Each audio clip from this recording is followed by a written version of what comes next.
Hey guys, I had a request for some pics from the underside of my car to showcase some of the suspension and exhaust mods, but I thought a video might be a little more informative. Starting out back here, I pretty much have the Maximum Motorsports suspension catalog for a Fox body under here, so you'll see that throughout. I already had the Takiko Illumina 5-way adjustable rear shocks and H&R springs, and I wanted a rear coilover setup, but Maximum recommended on a street car to keep this separate spring and shock arrangement. It allows for more compliance on a street driven car to get in and out of driveways and such. A true rear coilover is really more for a race car. Definitely gives you the best stiffening and performance, but it might not be something you want to live with. So I got their adjustable lower control arm, and so I have the adjustability of a coilover, but the compliance of a street car.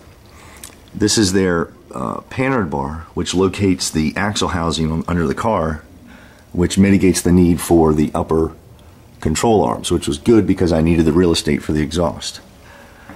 Then their adjustable rear sway bar, and then their torque arm, which clamps around the axle housing, bolts to the center section, runs the almost the length of the drive shaft, and a snout rides in and out of this front cross member, which simply welds into the bottom side of the car under the subframe connectors.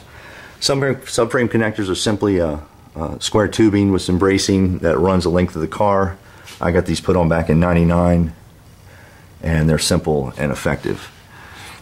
Moving up towards the front, I've got their tubular K-member and A-arms, and something about the A-arms, for years Maximum Motorsports only offered these offset A-arms, which moved the tire forward for better handling, maybe an inch or more, but it required you to to hack off the front end of the fender here.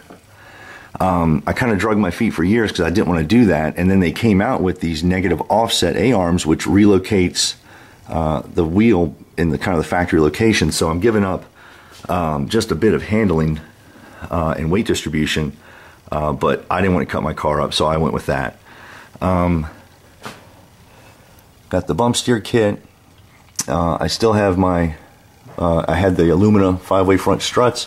I just added their coilover kit to it. I had an Eibach front sway bar, which I was able to reuse, and I put on an 03-04 Cobra front steering rack. It's got a little bit better ratio for steering. It's supposed to improve steering feel. Then I used Maximum Motorsports steering shaft, which gets rid of that old rag joint. So pretty much takes care of the suspension side of the car. It handles unbelievably, and I wanted to be able to take it to a track day or an autocross and have some fun with it. So I think mission accomplished. Moving on back to the exhaust, I've got BBK 1 3/4 long tubes to a 2.5-inch collector that went to my old 2.5-inch system, but I wanted a little more horsepower, or rather I wanted to push the horsepower envelope, so I wanted to move to a 3-inch exhaust.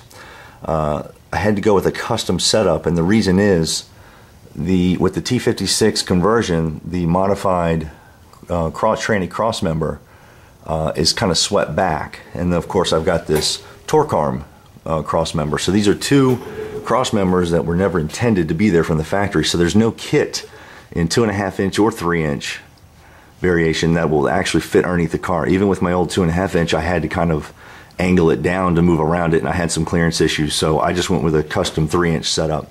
In North Carolina, we have an annual inspection, and we pre-96 OBD2 cars have to get a visual for cats. So I had my fabricator, make up these open bullet style canisters that look like cats, but they're just free-flowing open bullets.